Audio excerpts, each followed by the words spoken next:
Hello, everybody, and welcome to Taking Control, the ADHD podcast on True Story FM. I'm Pete Wright, and I'm here with Nikki Kinzer.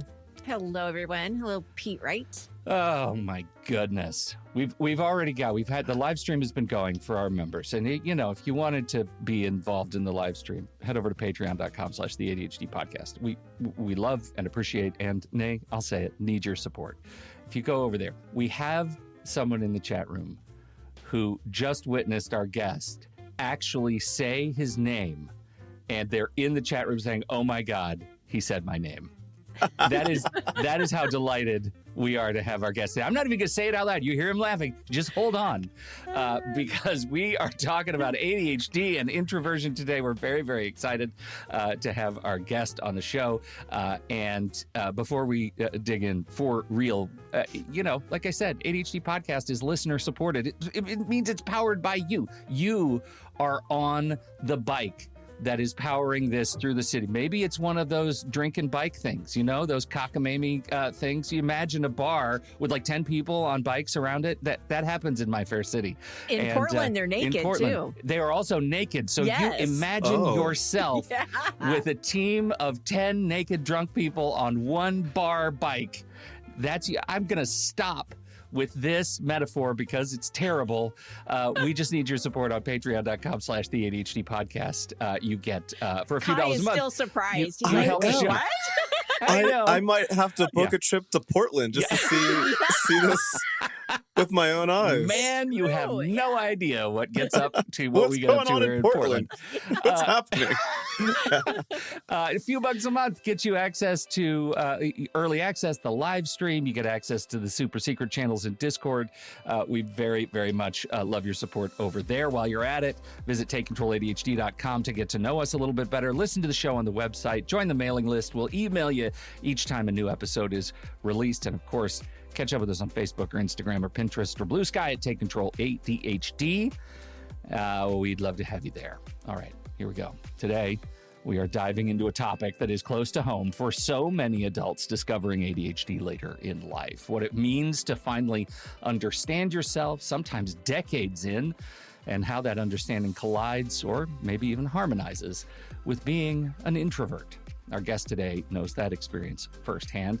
Kyrus, Keenan, Wescott is a content creator, marketing strategist, and mental health advocate whose platform, The Vibe with Kai, reaches over 1.5 million followers across TikTok, Instagram, and Facebook.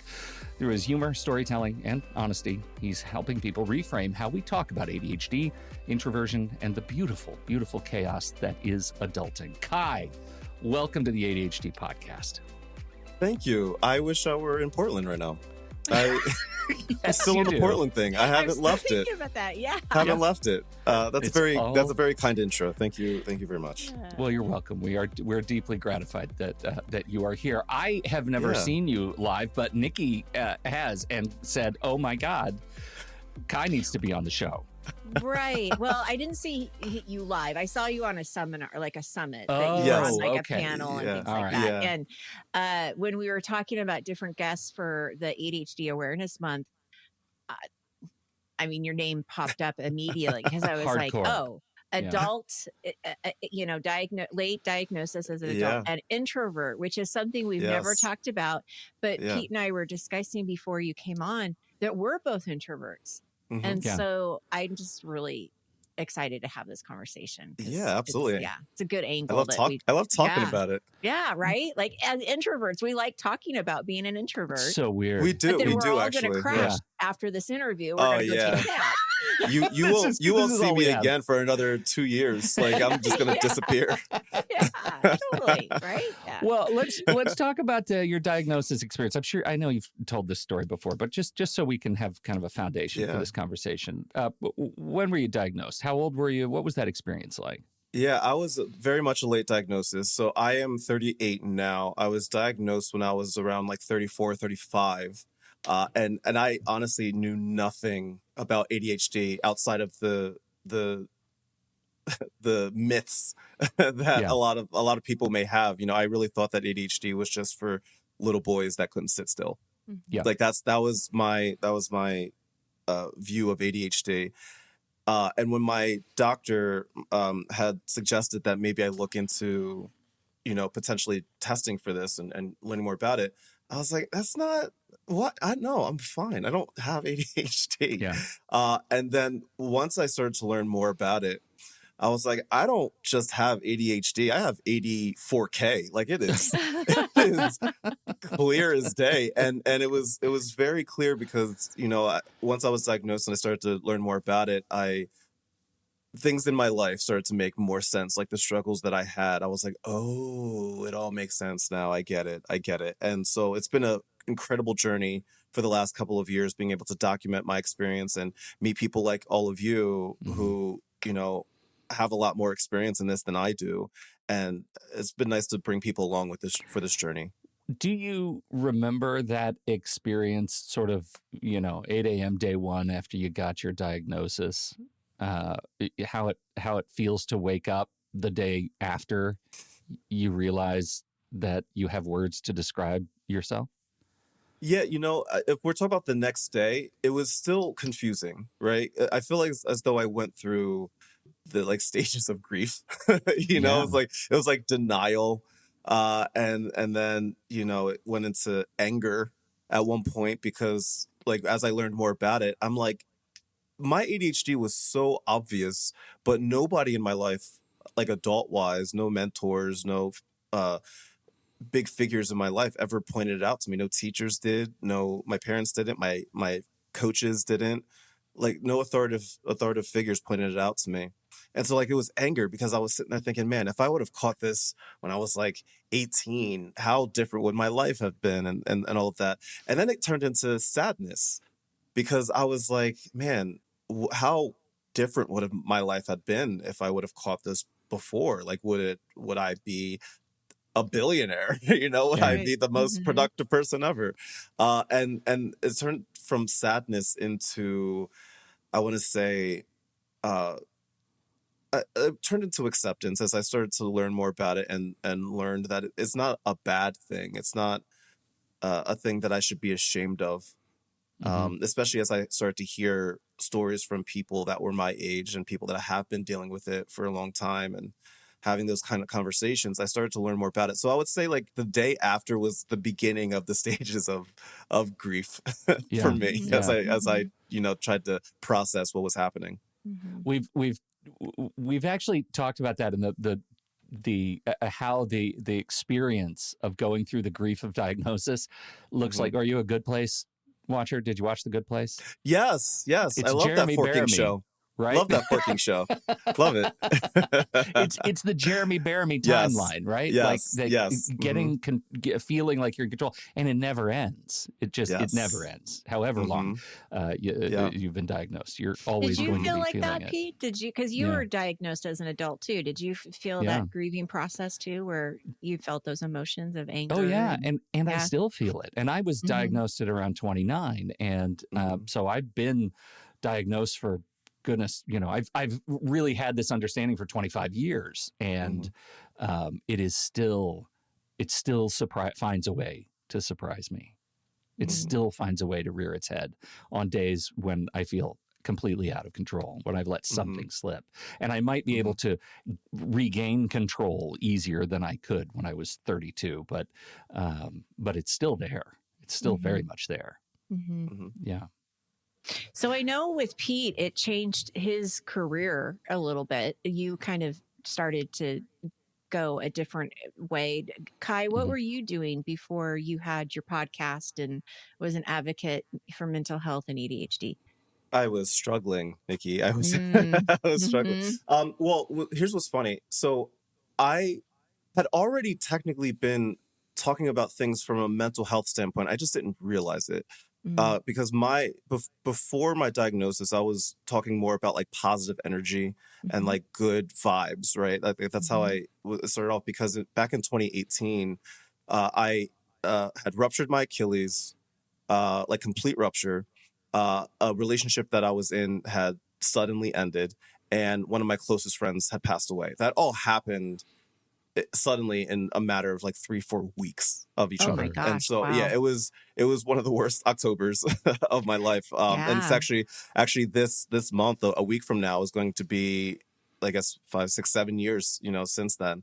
And so I was in a very dark place for the rest of that year, 2018, just trying to like process like what the point is. Like I really Mhm. honestly didn't want to be here anymore. Mhm.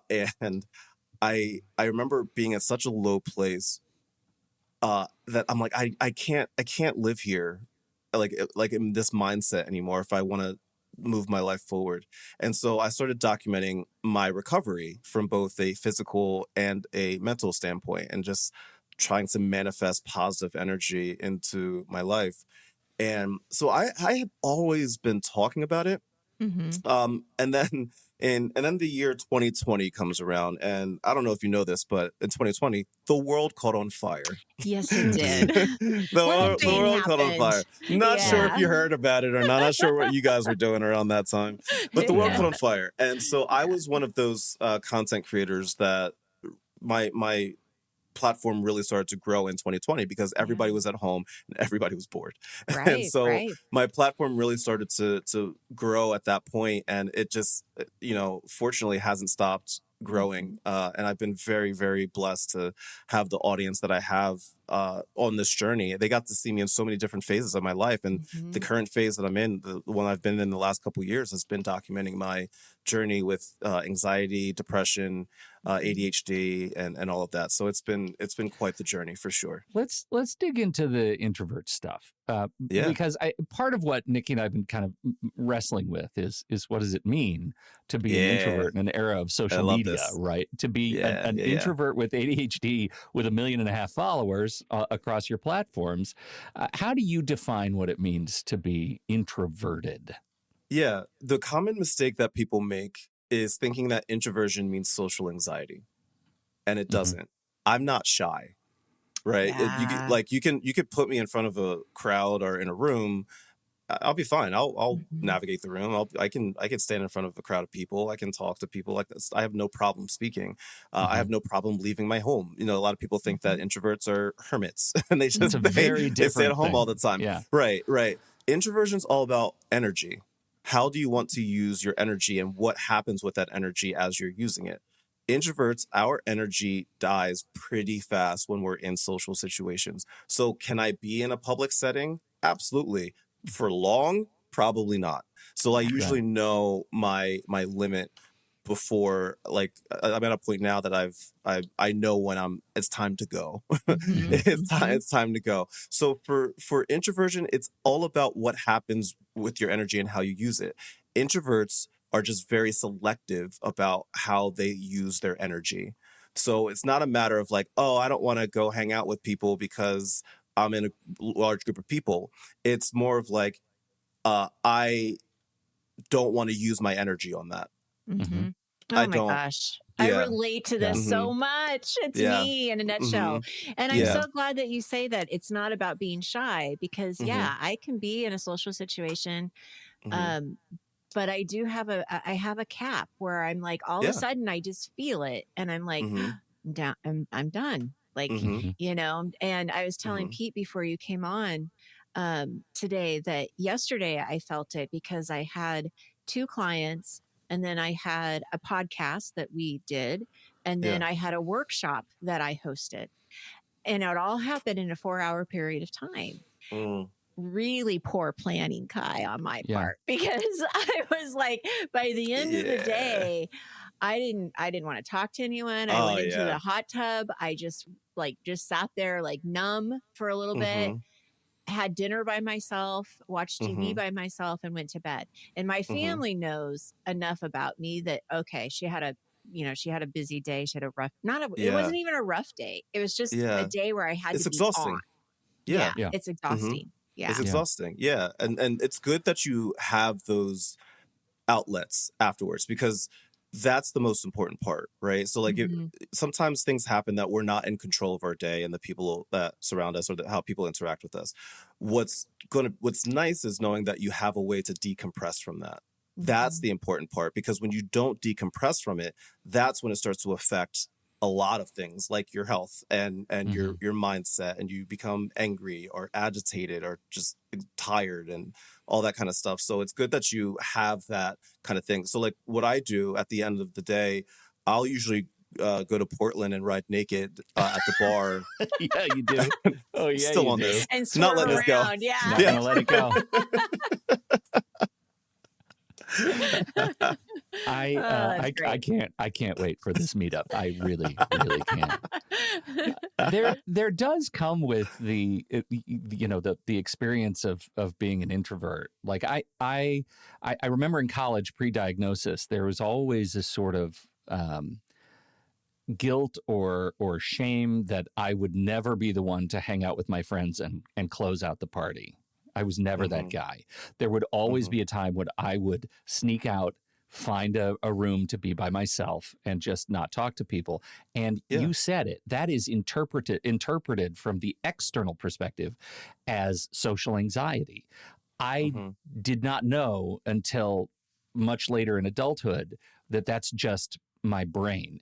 But it's hard to get over the associated emotional reality of feeling like you're letting people down just because of who you are. Oh, yeah. Does that resonate? Absolutely. There is a thing called introvert guilt, right? Where sometimes introverts will go do things simply because of that fact that you said right there. What are my friends going to think of me, right? Or they think that I never hang out and stuff like that, and so I'm just going to go just to show my face and all of that. But one of the things that I practice and I tell people all the time, I remind people that introversion is just simply setting a boundary, right? And when you set boundaries, you're not pushing people away. You are protecting your space. That's all it is. And your friends, who, especially people that truly do know you, should understand that. And they should know that if they want you to show up as the best version of yourself, that you need that space. Otherwise, you're not going to show up as the best version of yourself. I'll also say that introversion is a spectrum, right? So like the way that I describe my introversion is not the definitive definition. It is a spectrum. What I tell people is that just to not confuse it with something that's a diagnosis, right?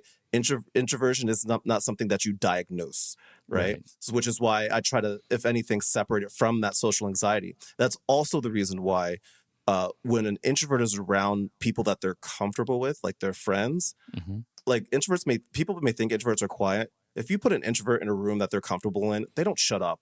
We don't, we really don't. You know, like we'll talk till the day is over. It's just all about your personal preference and your energy. That's it. It is, and set that boundary, stick to that boundary, and your true friends will respect that. Yeah. It's interesting to hear you phrase it that way, and I relate to that, right? This idea that there is a great relief at being able to be an introvert with people who understand that in small group settings that are intimate, that feel rejuvenating as I imagine, an extrovert at a an into club. I think you're supposed to say that, and. So, I find that really fascinating. I think when I started to come to terms with when the experiences when I am most comfortable, learning to get over the shame was when I learned to go to a restaurant by myself, when I learned to go to a movie by myself. And there are so many people who respond to that and think you must be depressed. Like this must be a sign of depression. Or you have no friends. Or you have no friends. But honestly, Right. It's just learning that I have agency to take care of myself and still have fun in the world was a big kind of learning activity for me. Absolutely. Around my introversion. The day that you understand or find a way to entertain yourself and bring yourself happiness and not have to depend on other people for your happiness, such a beautiful feeling. I travel by myself all the time. The time. It's not because I don't want to be with people, because I do like being with people, but there's something so invigorating about like that journey. And I know not a lot of people feel comfortable doing that, which is fine. But I love to do that kind of stuff by myself. I think the only time that it becomes an issue is, and I'll tell a really quick funny story. I took a solo trip to Universal Studios in Florida. And I was in the Wizarding World, and they have like the Hogwarts Express train that you can like hop on. What I didn't know is that like the train is like small cabins that they pair people up, like, groups of like 3 to 5, right? Right. So you see where this is going. It's you and a family of 4. Yes. So I walk up to the it's my turn to be put in like a number or whatever, and they say, how many's in your party? I'm like, oh, it's just me, just one. And the guy's like, oh, and he's like looking around. He's like, go to lane 4. And I'm like, okay. So I go to lane 4. Again, I had never ridden it at this point, so I have no idea what to expect.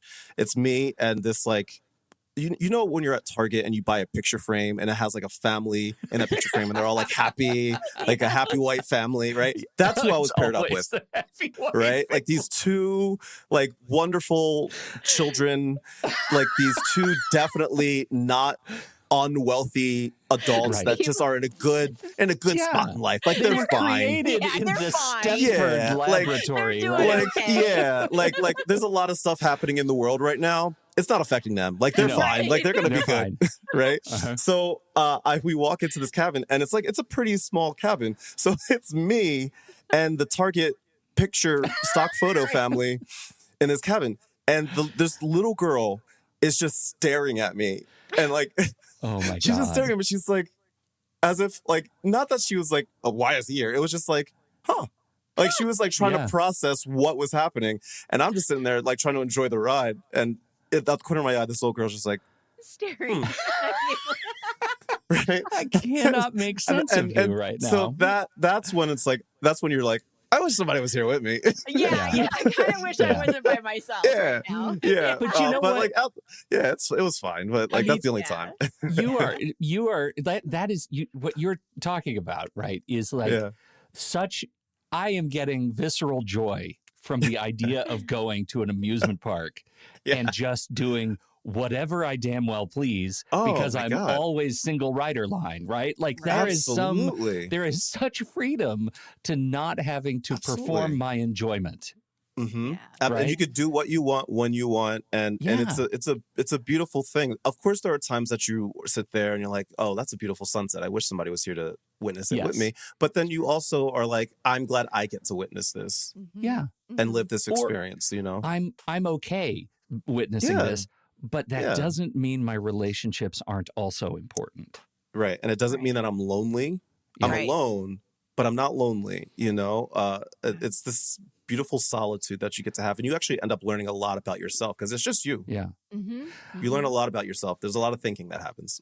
So talk about the other side of that, and I don't need names and social security numbers of your closest friends, but how do you define your social life? What do you get out of those times when you're not alone?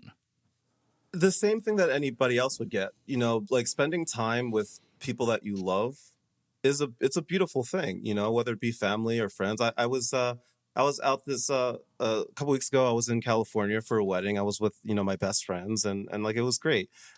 This past weekend I was in Connecticut for the Gilmore Girls Fan Fest, where I moderated 2 panels with the cast and crew. I was like surrounded by people, but it was like people that I enjoy being around and stuff like that. And I was able to do that because and Nikki, this is what I was saying to you before. I had like a way, like I knew it was going to be a crazy social day.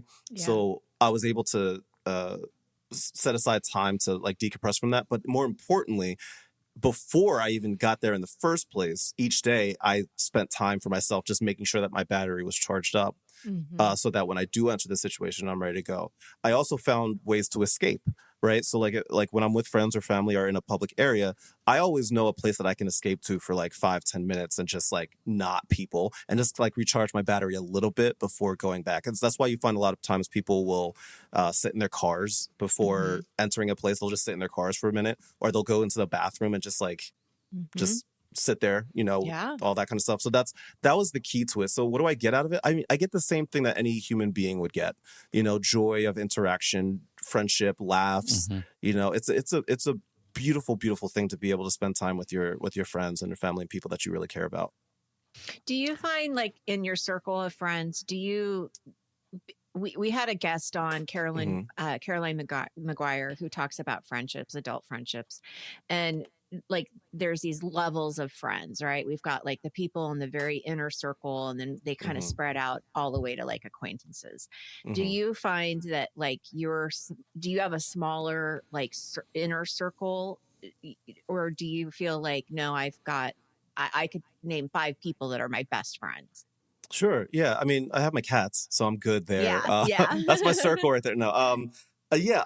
It's funny, and I'm sure you both experienced this as well, and everybody watching has experienced this. As you get older, like your circle becomes smaller, and Mhm, that used to concern me because, I was a popular kid in high school, right? mhm. I was student government president. I was on the homecoming court. I was junior prom king. I had a very unique life in high school, where I had like a lot of friends. But as I got older, my friend group got smaller and smaller and smaller. And as an adult, I've realized, oh, I like that because like there are, I would say, 6 people in my life that I talk to a lot. Mhm. Outside of Mhm. that, I don't really like talk to to anybody or hang Yeah. out with anybody, and I'm okay with that because like this small group of people are people that I feel safe with. Mhm. They're people Mhm. that feel safe with me, Mhm. and that's all I need. Like Yeah. it's nice to have that small group of people. Like I have 3 best friends, Mhm. and what helps is that they're all over the country. So like Right. it's not Yeah. like they live like right up the street. So like Yeah. so it's nice, and they all understand my introversion, so they know, hey, don't just call Kai. Like don't you can't just call Kai. Like no, Right. you need to give him a heads up and tell him Oh, why you're calling and it's yeah. so funny Yeah. you say that, because I had a good friend of mine. This was several years ago, but she moved in my Yeah. neighborhood, and Mhm. I told her that I was taking Fridays off in the summer, Mhm. and she's like, "Oh, that'll be great. I can come by." And I'm like, Nope. "Wait, Nope. stop." No. I'm like, No, you no, need to no. let me know before you come by. I That's mean, not I how it works. literally said that. Yeah. I'm Uh-huh. like, nope, Mm-mm. you need to tell me before. Mhm. Because yeah, like I just need to know. I can't have If people just dropping by. if you ever want to mess with an introvert, just text them, "Hey, I'm on my way. See you in a few minutes." Like Right. even if you're not, just text Yeah. them that and just watch what happens. Sit Oh my back Watch and what God, enjoy. happens. that That's is right. So so yeah. messed up, man. That is really messed up. Yeah. Yeah. Well, I find myself in the same situation. That's why I was asking, is that Yeah. I can say Mhm. I've got 2 best friends, Mhm. and one of them is my sister, Mhm. so but yeah, I always think about that, because I think, gosh, do I have enough friends? Maybe I need more friends, but then I'm thinking I'm happy with my 2 best friends. Like Yeah. they fill me up, and if I had Yeah. more, that would mean more dinner dates and lunch dates, and like I don't know if I can do any more than that, like what I Yeah. do now, so yeah. It's good to have that line because Hmm. like you said, like there's an expectation that comes with certain levels of friendships, right? And Right. so, I have a lot of people that I'm friends with, right? Hmm. But like they don't expect me to like hang out with them every day or Right. call them or give them updates on my life. We're kind to each other and We're like friends. yeah, Hmm. if But I'll buy you a it's a drink when we're at the level bar. of, yeah, Hmm. Right. right, Yeah, yeah. exactly, Hmm. yeah. Hmm. But Yeah. we're also introverts, so we're probably not going to be at the bar that often. I No. I have I have perfected the skill of hiding from people in public. Like if I'm at the grocery store and I'm definitely not in the mood to like anybody, like I will hide behind the cereal boxes. Oh yeah, I will. It's My so God, true. It and is and so 100%. true. camouflage. Yeah. Oh, absolutely. And like I'll walk down aisles that have nothing to do with me. Like I'm in the women's hygiene aisle. Like I'm just like, huh? And then maybe I need something. Is there something here that I need? you know? That is so funny. But it So is so true. Like I yeah. totally get that. Yeah. So Yeah. so given all of this, let's Yeah. transition a little bit to the platform, right? What Hmm. draws you to creating a platform to to become sort of a thought leader in this space, to kind of reach out to all of those other people that you're likely hiding from in a grocery Yeah. store? The money. It's all about the money. No, I'm kidding. I'm kidding. I'm very much kidding. People are gonna clip that part and be like, "This is why he does it." It's all about the money. No, honestly, it's the best part about this is being able to connect with people all over the world and understanding that things like ADHD doesn't discriminate. It doesn't matter who you are. It doesn't matter where in the world you are. So many of us have similar experiences. And being able to connect with people and to share my story, but more importantly, hearing their story, and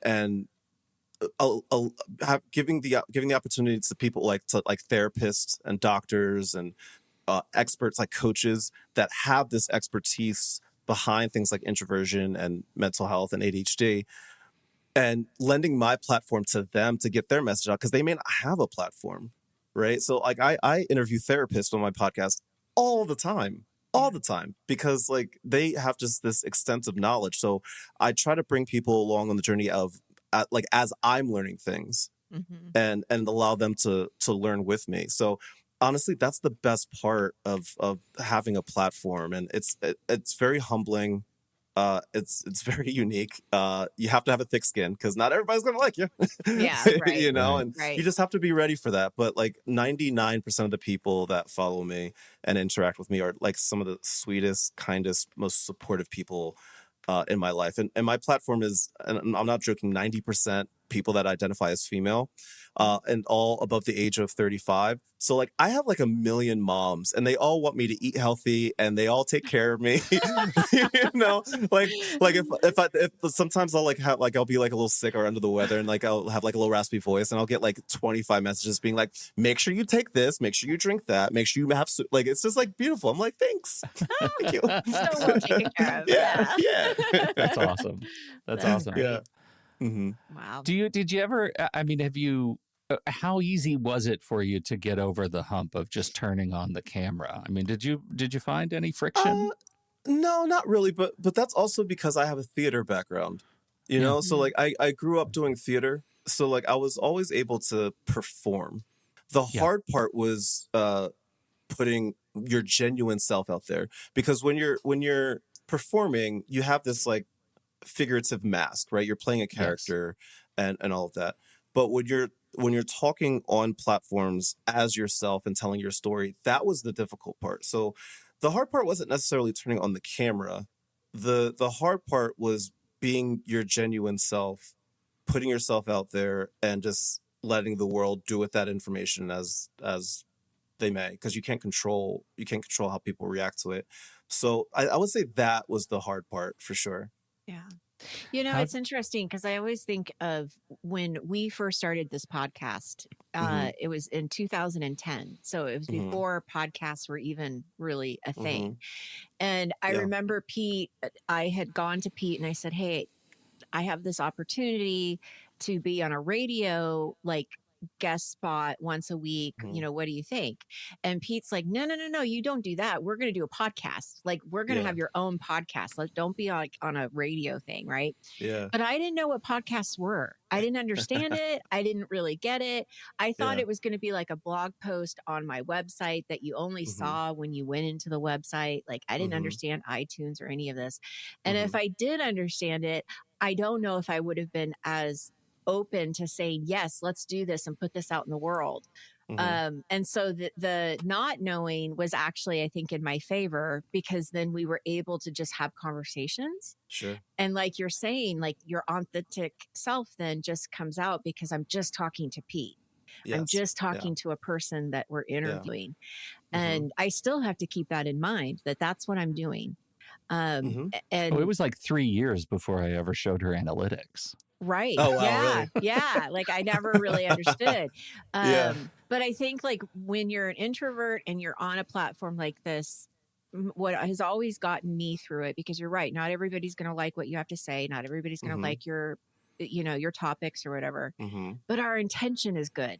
Our intention is always good. And it's to help people and bring awareness. And I absolutely love that we could talk about this with you today, because I have never talked about my introvertness like this before and really get like what you're saying. So I just really appreciate you being on here. Yeah, absolutely. And this is a message for anybody that's watching or listening. Like, don't be ashamed of being an introvert. Don't be ashamed of setting those boundaries. There's nothing wrong with being an introvert. You don't have to conform to somebody else's expectations of who you are. You know, like if you don't want to hang out tonight because you're exhausted, okay, that's fine. They'll get over it. If they feel some sort of way, that's fine. They're always going to feel some sort of way. You can't control that. What you can control is you, and how you put your best foot forward. Don't be ashamed of that. You know. Love that. And then when you do go out, you're going to go out. You're going to maybe get naked and get on a bike in downtown Portland. This is a guarantee at this point. Right? Yeah. It's going to happen. I had no idea that this would become a travel log, a recruiting video for my fair city of Portland, Oregon. If the city of Portland is listening right now and your tourism numbers go up, you're welcome. We know why. Yeah. You're welcome. Yes. Kai, you're aces, man. Thank you for taking the time to come, talk about your platform, about your personage, your identity. We sure appreciate you being here for this. Absolutely. No, honestly, thank you. Thank you, guys. Well, we just are such fans of what you represent to the ADHD community and what you're doing. So we're proud to have you here. Yeah, and if I can hope this isn't the last time. Yeah, what do you want to tell people to do? I have a new fragrance that's out. I partnered with a company called Sucreabeille. And we created a fragrance. It's cherry pie and a hint of cinnamon, and it's called "Why Did I Walk Into This Room?" It was made to honor and highlight all of the adult ADHDers out there, and it's for us adult ADHD family, and it's on sale now. It just got released this week, so it's right now. Where can you find it? What's the URL? Is it just at the Vibe with Kai? You can go there, or you can go directly to their website, which is sucreabeille.com. It's spelled weird because it's French. Sucreabeille.com. And I can send you guys the link so you have it. But sucreabeille.com, or you can go to my website. It's there as well. Perfect. Outstanding. That is the first time I've ever.